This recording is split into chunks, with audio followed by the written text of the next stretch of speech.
जयपुर नामक गांव में शंभूलाल नामक एक वैद्य रहते थे। दूर दूर तक उनकी कीर्ति फैली थी। बड़े से बड़े रोगों में जकड़े व्यक्ति भी उनकी दवा से ठीक हो जाते थे।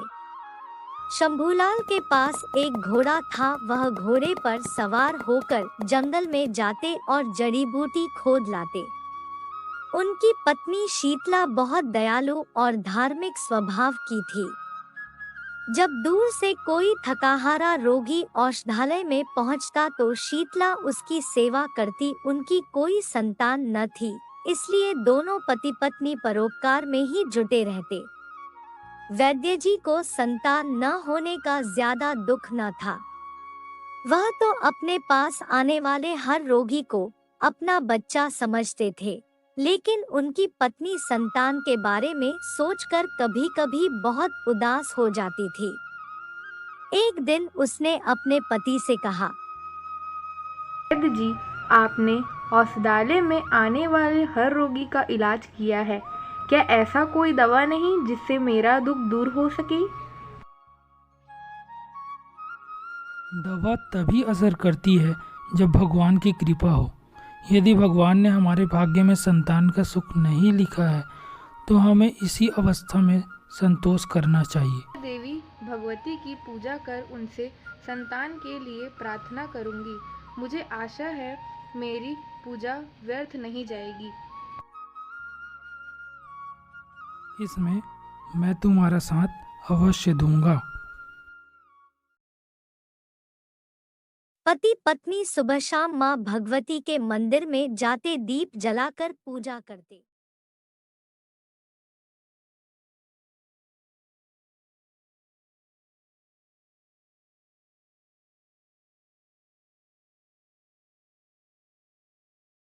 हृदय से की गई पूजा ने असर दिखाया। एक दिन वैद्य शंभूलाल के घर पुत्र ने जन्म लिया, पर सुख के साथ विपत्ति का पहाड़ भी टूट पड़ा। पुत्र को जन्म देते ही शीतला स्वर्ग सिधार गई। शंभूलाल को बहुत दुख हुआ, पर इसे भाग्य की विडंबना मान उन्होंने संतोष कर लिया। उन्होंने पुत्र का नाम सुदर्शन रखा। धीरे धीरे सुदर्शन बड़ा होने लगा। अब वैद्य जी जब भी जड़ी बूटी लेने जंगल में जाते, अपने पुत्र सुदर्शन को भी साथ ले जाते। वह बूढ़े हो चले थे। उनकी इच्छा थी कि अपनी मृत्यु से पूर्व सुदर्शन को औषध विज्ञान में पारंगत बना दे। जंगल में बूटी तोड़ते समय सुदर्शन को अच्छी तरह समझाते कि यह औषधि किस किस रोग में काम आती है। बहुत सी जड़ी बूटियों के नाम तो सुदर्शन को याद भी हो गए थे। वैद्य जी का घोड़ा इतने दिन से जंगल में आ जा रहा था, उसे पता था कि कौन सी बूटी कहाँ मिलेगी। 15 वर्ष की उम्र तक पहुँचते पहुँचते सुदर्शन काफी दवाओं के विषय में जान चुका था। रोगियों को दवा देते समय वह वैद्य जी के पास बैठ जाता। एक दिन अचानक शंभूलाल का स्वास्थ्य खराब हो गया। उन्होंने शीशी में रखी दवा ली, पर कोई लाभ न हुआ। सुदर्शन भी पास ही बैठा था। उसने दूसरी शीशी देते हुए कहा, पिताजी, आप यह दवा लें। बेटा, यह रोग सामान्य रोग नहीं है। लगता है अब मेरा आखिरी समय आ गया है। वे बातें कर ही रहे थे कि एक व्यक्ति गांव में मुनादी करता हुआ उधर से गुजरा। पुष्पनगर के साहूकार का इकलौता बेटा अचानक बहुत बीमार हो गया है। जो भी वैद्य हकीम उसे ठीक कर देगा उसे 20,000 स्वर्ण मुद्राएं पुरस्कार में प्राप्त होंगी। वैद्य जी ने सुदर्शन से पुत्र, कहा, जाओ और उस व्यक्ति से साहूकार के बेटे के रोग के लक्षण पूछ कर आओ। सुदर्शन दौड़ा दौड़ा गली में आया और उस व्यक्ति से पूरी जानकारी प्राप्त की।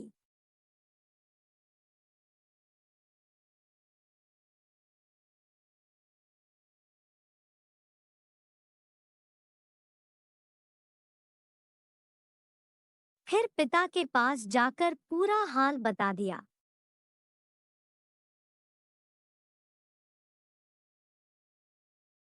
वैद्य जी ने कहा, बेटा, यह रोग बहुत ही कष्टकारी होता है। यदि 10 दिन के भीतर रोगी को सही इलाज न मिले तो उसकी मृत्यु निश्चित समझो। 6 दिन तक दोनों समय यह दवा देनी होगी, तभी उसकी जान बच सकती है। वैद्य ने सामने अलमारी में रखी शीशी मंगवाई। पुत्र, सामने की अलमारी से वह शीशी लेकर आओ।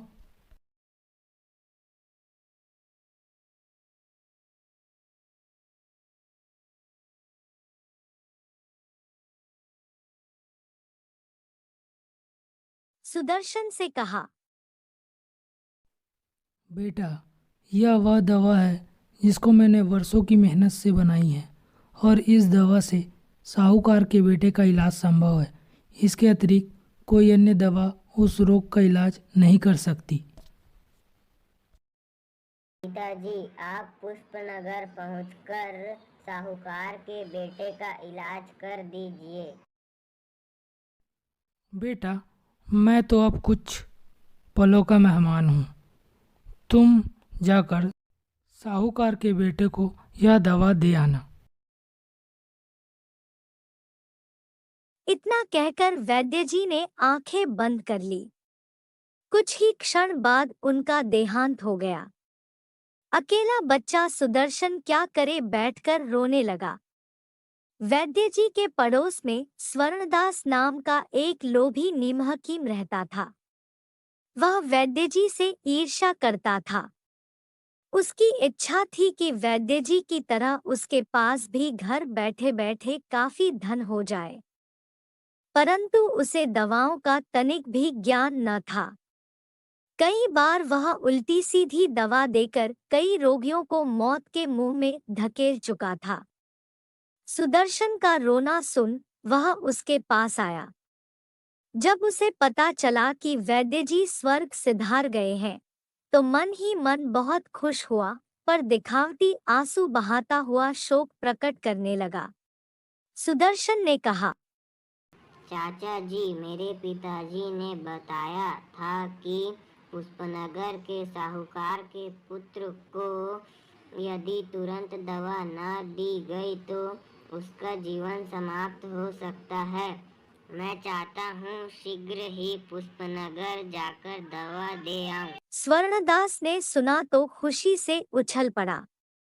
उसे लगा जैसे 20,000 स्वर्ण मुद्राएं उसकी राह देख रही है।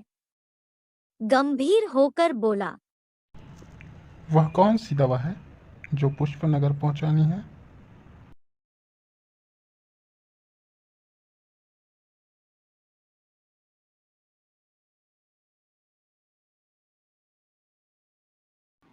तीनों की एक एक खुराक मिलाकर 6 दिन तक लेने से वह ठीक हो जाएगा। अच्छा बेटा, चिंता न करो, तुम घर पर ही रहो, मैं यह दवा पुष्पनगर पहुंचा देता हूँ। दवा लेकर स्वर्णदास पुष्पनगर पहुंचा।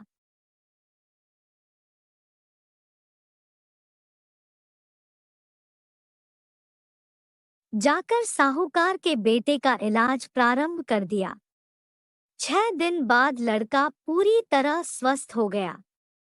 साहूकार ने घोषणा के अनुसार 20,000 स्वर्ण मुद्राएं और बहुत सी कीमती चीजें उसे भेंट की।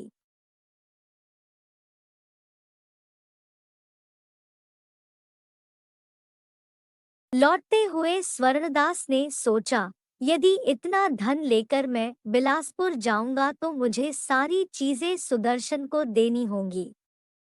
क्यों न धन गांव से बाहर जमीन में दबा दूं। किसी दिन चुपके से निकाल ले जाऊंगा। उसने ऐसा ही किया।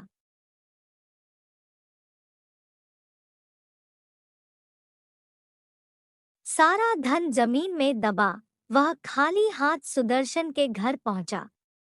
क्रोधित होते हुए बोला, तुम्हारा पिता तो मूर्ख था, उसे औषध विज्ञान की जरा भी जानकारी नहीं थी।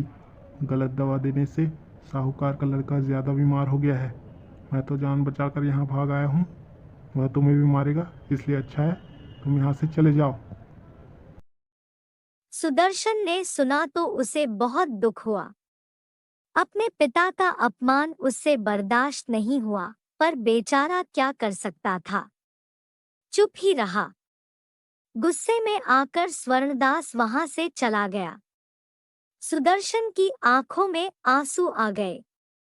वह चुपचाप आंगन में गया और अपने घोड़े के गले से लिपटकर रोने लगा।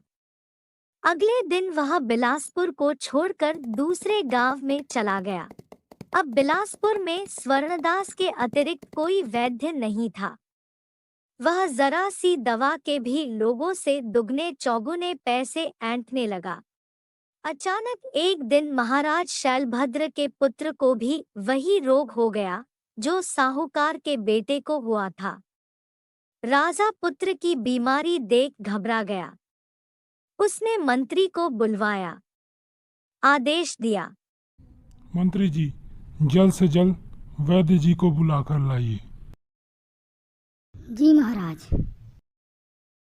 सारे राज्य में राजकुमार की बीमारी की चर्चा फैल गई।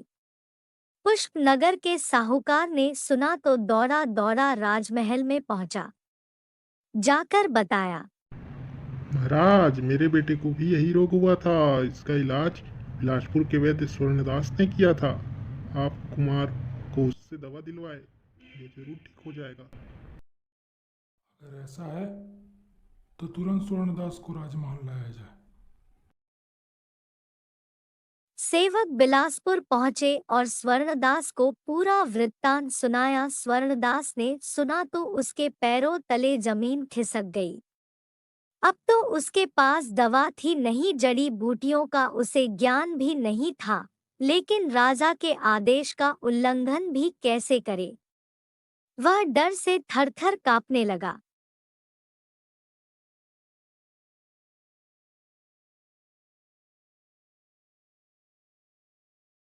सेवक उसे पकड़कर राजमहल में ले आए।